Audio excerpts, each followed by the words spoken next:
In the latest episode of Yellowjackets, we finally get a little bit of background information on Charlotte, and as we do that, we also get some information about other characters, which for some wasn't expected. To begin with the first topic, we have to go into Charlotte. In this episode, we finally get some kind of background on her and why she was taking pills, and the answer is when she was a child, maybe about elementary school age, she had a vision in the backseat of her parents' car, screamed out loud, and because of her screams, her parents were distracted long enough to not get hit by a tractor trailer. Her mother didn't see a problem with this because it was seen as something that could be, a good thing. Her father, on the other hand, he freaked out and he decided that she needs to go to therapy, she needs to be medicated, and thus, for most of her life, it seems that she's been in the state of mind of thinking that her visions are a bad thing and she needs to stay under medication in order to deal with it. Fast forward to 1996, she doesn't have her pills anymore, and because of that, she's starting to be seen as a little bit off, and Taissa even calls her crazy at one time. That's a bit of a problem because on top of just the issues of dealing with the plane crash, now she's feeling a little bit isolated, and it's what drives her to seek out Laura Lee because at this point, faith is in short supply, and Laura Lee is a very religious person, so she looks to her to kind of explain things to her, and what Laura Lee gives her is some sense of normalcy. Perhaps the kind of normalcy that the pills gave Charlotte in the form of her believing that the visions she has aren't necessarily a bad thing, it's just maybe that she's not always going to see something that people are going to like to see, like when it came to the deer with the bloody antlers. But while Laura Lee is the confidant for Charlotte and someone who boosts her up, for Shauna, that's Taissa, who she tells that she's pregnant with Jeff's baby, and she tries to have her sister and getting an abortion through a wire hanger that's heated at the end, but due to the pain involved with that, she decides not to go through with it. But unfortunately, there's no reciprocity with that because Taissa doesn't open up to Shauna about her having a relationship with Van, who she'd rather keep things private with, if just for the sake that she thinks is going to be drama if the other girls find out. Now, why would there be drama? I'm not sure, since it's not like everybody's suddenly deciding they want to explore their sexuality. Never mind, when it comes to Van, from what I'm seeing, she doesn't even dabble in drama. Yes, she has a little bit of a beef with Jackie, but Jackie did try to leave her for dead, so I'm pretty sure that's not going to change. But, that's her business. However, when it comes to drama, while Taissa might be trying to avoid it, Jackie wants all the smoke, and right now she wants that when it comes to Natalie. Now, why in the world would Jackie pick with Natalie? Well, plain and simple, when it comes to a lot of characters, as we mentioned previously, like Travis and also Misty, they have found a way, or at least attempted to reinvent themselves after the plane crash. With Jackie, however, everything that made her who she is in terms of her being popular, in terms of her being one of the most desired, potentially, girls, that has been stripped away from her. At this point, she doesn't really help much at the camp. She's pretty aggravating, so to see someone like Natalie get the only viable guy there, and she doesn't, and he doesn't even really approach her, you can tell it's kind of a bit of an ego hit. But when it comes to Natalie, the problem with Jackie trying to slut shame her is it kind of poisons Travis's mind because at this point in Travis's life, he's a virgin. So him thinking that Natalie has all this experience and then him fumbling when they're messing around with each other, it hits his ego a little bit. And lest we forget, his ego has already been messed up because of all the rumors about him trying to suck his own dick. And then on top of that, you have him not being able to fulfill that machismo attitude he wanted to because he's not the best shooter of the group. So now, be fumbling around when it comes to Natalie and her giggling sometimes when they're making out, it's a lot of hits to his ego. However, when he tries to slut shame Natalie and really get on her case about things, she shuts that down immediately. But one thing that we really see with Natalie a lot this episode is that she is willing to give people second chances and a bit of grace, And when it comes to Travis, she decides to allow him to explain himself. And once she learns about his insecurities about being a virgin, that's when Natalie kind of opens up and says she's only slept with two people, and when it comes to sleeping with anyone, it's something that has to be important to her, or rather, they have to be important to her, which is a setup for something that happens in modern time.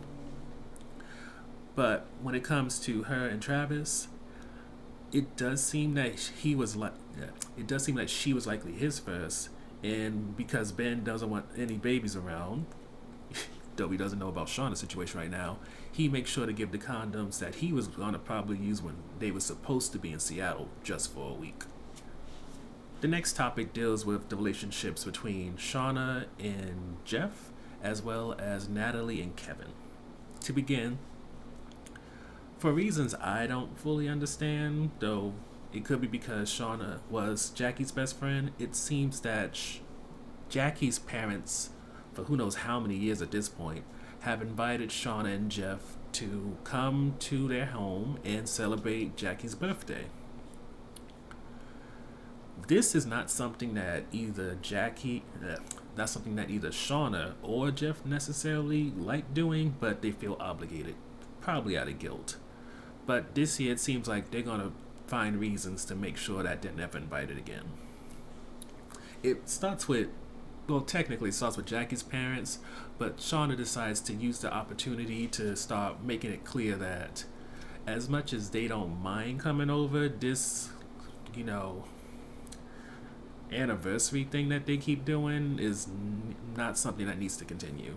So the way that Shauna decides to start blowing things up is, after a few little jabs to Shauna, Jackie's mom talks about possibly funding Callie's education, and on top of Shauna rejecting this because she and Jeff have it, supposedly, she also notes that she doesn't even like that child. So having this kind of favor done for her apparently is not something she wants.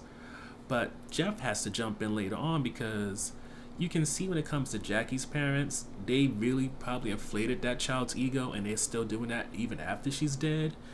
But what makes it worse is they're trying to raise up their child while putting down Shauna, be it because of Shauna not working, amongst other things. And Jeff decides he needs to step in there and defend his wife because she went to Brown, and on top of that, it should be noted that he cheated on Jackie with Shauna, and he chose Shauna ultimately.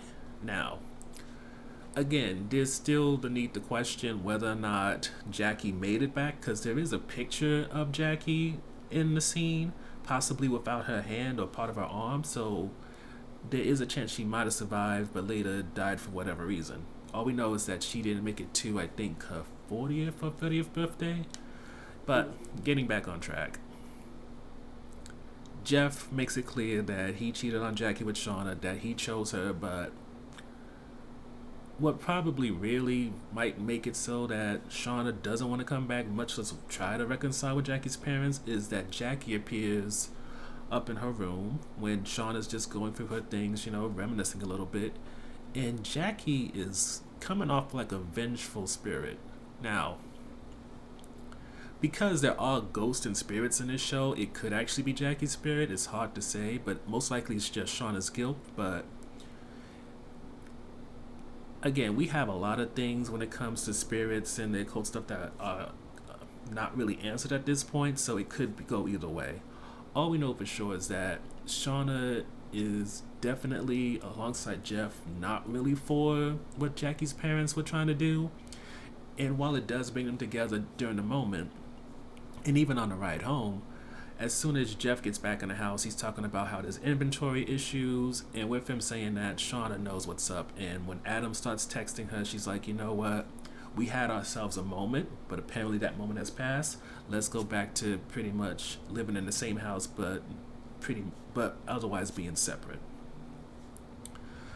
Following those two, there's also Natalie and Kevin. Now, when it comes to Natalie, because Taissa is unable to get the $50K for the ransom, since her and Simone are having issues, Natalie sells her car in order to get that done. On the way to do so, she meets up with Kevin and he decides he wants to introduce her to his son. His son is a soccer player, and for a little bit, you can see while Natalie's watching the kid with Kevin right next to her that she gets really into it because, soccer was her love at one time. Yet, as much as she's into it and even coaches Kevin's son on like what to do to make a goal, it's also triggering to her. And with being triggered and having to like step away because of how much she's feeling affected, she kind of worries that she might have scared Kevin off, but what Kevin provides her seems to be what Natalie has often provided other people.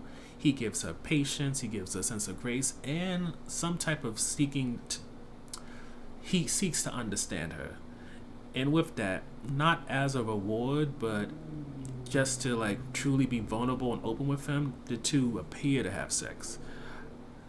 The final topic when it comes to the recap is mainly about Taissa and Misty. When it comes to Taissa, it's clear at this point that her marriage is starting to fall apart. Simone doesn't appreciate how that press conference went left, and when it comes to raising Sammy, you can see she wants Taissa to be more involved because it's one thing if they're both as a team kind of messing up as parents, but at this point, Taissa is checked out, and it leaves seemingly Simone in this place of not knowing if it's Taissa's absence that's causing Sammy to act out or if it's her trying to raise him on her own. However, it seems that there's more to this than meets the eye because on top of Taissa's... Hold up. Let me take a step back. One of the things that we have to recognize when it comes to Taissa is that she wants to be seen as a very private person, and when you add to that her PTSD from all that happened in 96, it seems that she's been suppressing something. And one of the things that thus far it seemed like she was suppressing is possibly her ability to see the spirits that keep coming around her. And when it comes to the 96 version of her, Charlotte spots her eating dirt one time for reasons that are unknown. And it seems even in 2021, in the modern times, she's still... Is it 2021 or 2020? I forget what year it is. Either way, in modern times, still, Taissa's doing that, and it kind of pushes you to wonder whether or not Taissa is the woman in the window that Sammy keeps seeing. And I would even add in maybe sort of like that Dakota Fanning movie with Robert De Niro, if maybe Taissa kind of has this dual role in Sammy's life. In one sense, that's his mother. In the other sense, this person who she puts out there is like a whole different being. And maybe with Sammy, the reason why he's kind of weird with her, more so than Simone, is because he knows that there's like two people in the same body, or it's two different personalities.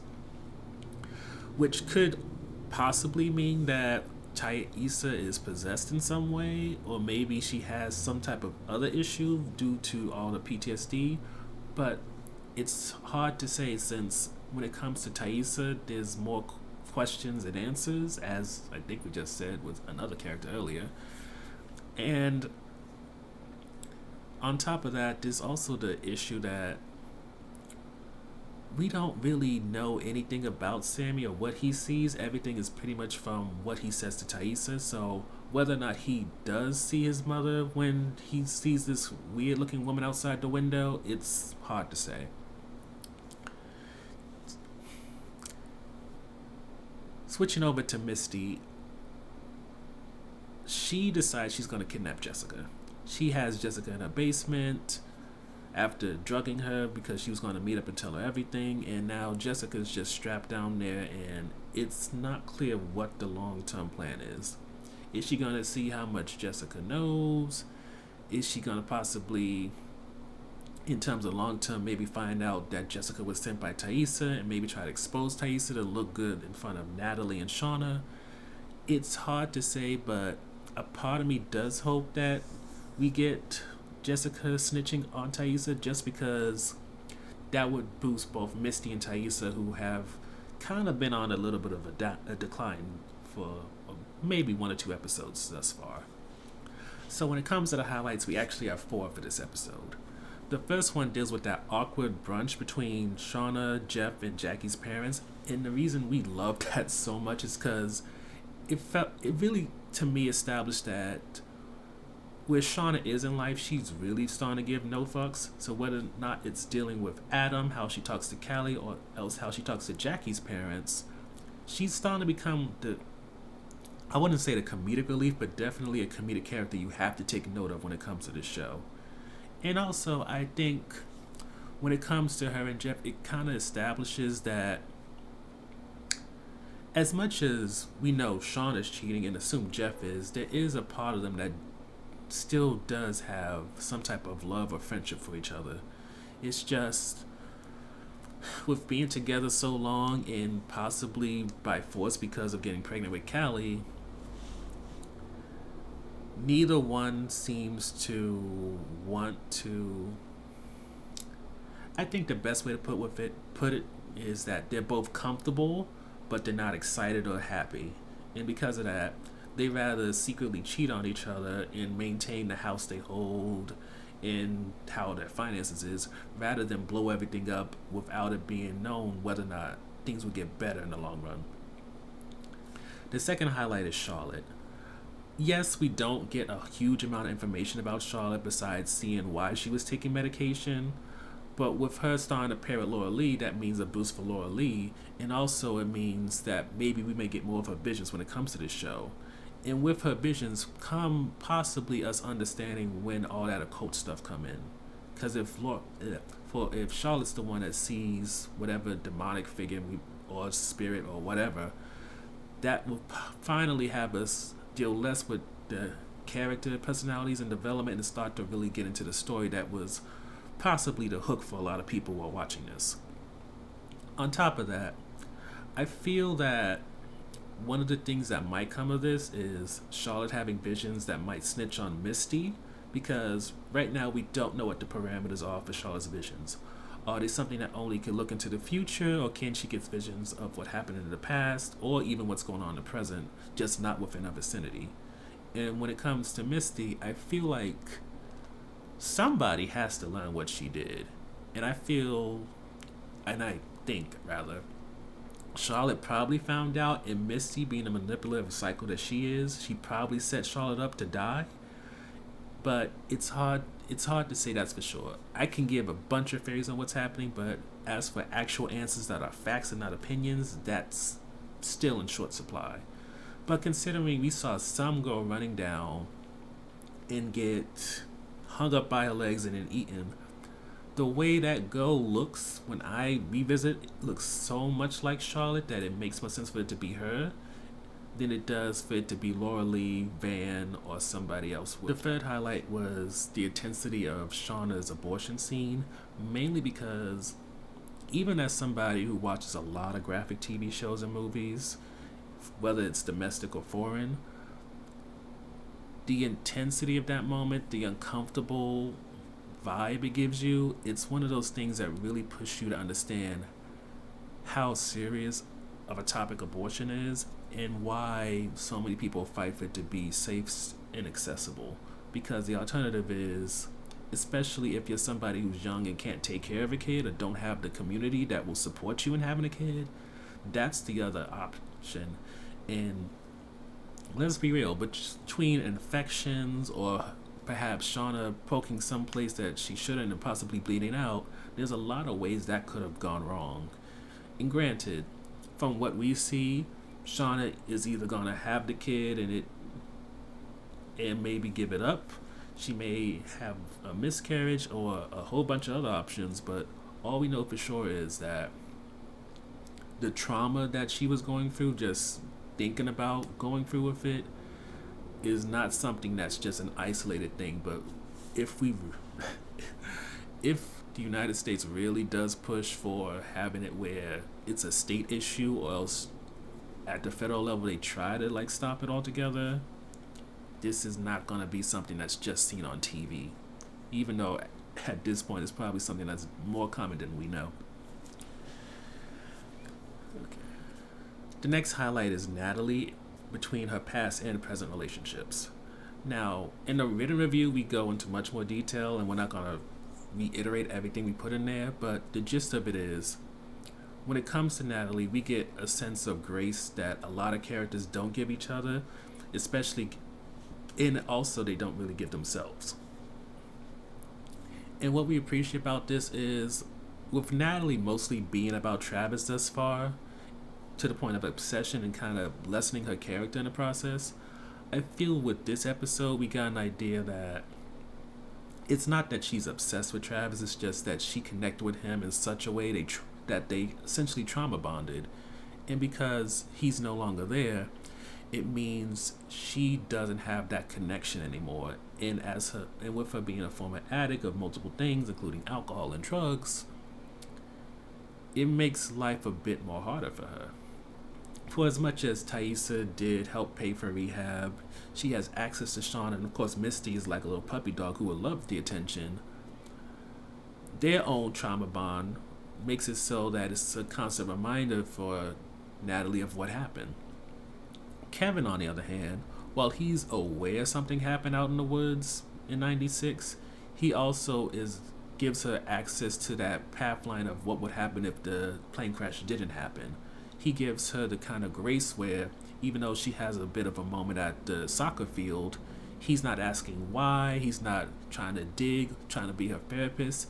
He just acknowledges that she has stuff just like he probably has stuff. It's just hers is a bit more debilitating, and sometimes she needs the space, she needs the time, and she just needs the understanding that while she might struggle at times, she has some type of grasp on it so that she can function in society.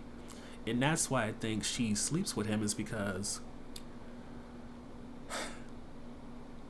again, it's not a reward to him for being a good person, but I think with her noting in '96 how much she sees sex as an important thing between two people, that was her means of really being open and vulnerable for the first time in a very long time, and it not having to do with her being high, her being emotionally or physically dependent on somebody, hell, maybe even financially dependent, and her, I want to say, her feeling as close to an equal to the person she's dealing with as possible, and just trying to get that back for herself. Sort of like how Shauna is with Adam trying to get back her youth. I think that Natalie's trying to get back having a normal relationship with somebody and even a normal sex life with somebody. When it comes to the on-defense topics, I'm going to have to put Taissa on this list just because I feel that she's very inconsistent when it comes to the show and keeps going back and forth between seeming not like a full-fledged liability, but almost undeserving of the time spent on her, and then her upping the ante and then feeling like she's something that's of value.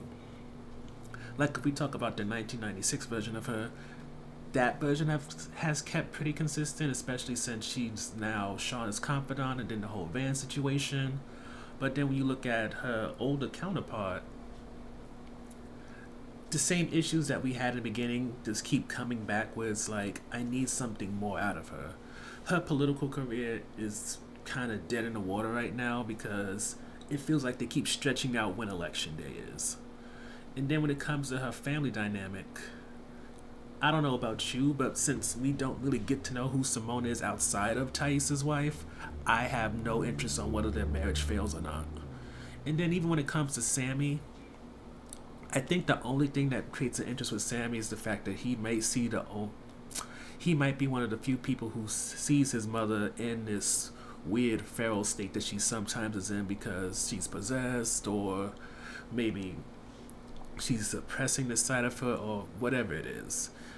And I think when it comes to that whole, maybe she's possessed, maybe she has something that she's hiding, maybe her family's cursed or whatever, because the whole occult thing is just something in the background that the show just keeps referencing to keep you interested and keep reminding you that it does exist. Taissa's character not tapping into that and us not learning more about her family's history with these spirits, it just makes it where everything about her feels like you're getting strung along with, and I'm growing tired of it. Especially because a part of me wants to call her a possible token just because it's only really her and Jessica when it comes to women of color on this show, but at the same time, I want to believe she isn't one. But let's be honest, we're still in that kind of age where when it comes to shows like this, they like to pick and choose one of each in order to create some sense of diversity, but they're not truly trying to dive into what makes this person different besides their skin tone and maybe their hair texture. Our second on defense topic deals with Misty and just feeling that at this point they kind of dropped doing any character development, and with it being established that she feels lonely, that she feels perhaps abandoned and isolated, that's everything you need to know about the character. Everything else that you're going to see from her is just her escalating all the different ways she thinks will gain her attention or gain her like some part of what Taissa, Natalie, and Shauna are doing. And I honestly feel like it's kind of a disservice to the character just because there's so much more that she could possibly do to balance out this idea that she's lonely and desperate for some type of company, and because of that she's willing to go to extremes in order to create situations that would make Natalie, Shauna, and Taissa need her. But I guess considering again they don't really want to go into the cult stuff, they have to have Misty bring some type of crazy and madness that can be something done every single episode. And with us recently learning that they renewed Yellowjackets for a second season, it does make you wonder how much farther can Misty go before eventually she just jumps the shark. The last one defense topic is Jackie's ghost, and the main reason for that is, as much as you have to acknowledge that Shauna has to have somebody or something that makes her feel guilty about what she's doing with Adam, and also for what happened in the past with Jeff, Jackie's just not the best character to do that. I mean, granted, she's really the only one because she was probably the most affected by all this, and we don't necessarily know what Shauna may have done to Jackie in the past, but sort of in the same ilk to Misty, a lot of Jackie's development happened early on, and since then she kind of became stagnant. And while Misty kind of has her escalating when it comes to her doing crazier and crazier things, the only thing Jackie has really done is just become whiny, and her character has gone downhill because with Jackie not being popular anymore, not having as much say over things, you can see her diminish not just as a person who now is having to deal with lacking all the privilege she used to have, but as a character, it seems like the investment is also getting pulled away. And when you think about Ghost Jackie, she's not really saying or doing anything that really pokes Shauna and like hints really toward what happened in the past or even developing something. She just pops up just for the sake of guilt tripping Shauna, and honestly, at this point, annoying viewers because it's like we don't care. Well, speaking for myself, I don't care about her, and I don't understand why anybody would care about her character. Maybe you may care about the actress because she has a lot of good shows in the past, movies as well, and you want her to see more of her. But when it comes to just the character, I feel that if it wasn't for the person who's playing her, it would have been a far worse experience watching Jackie in and out each episode.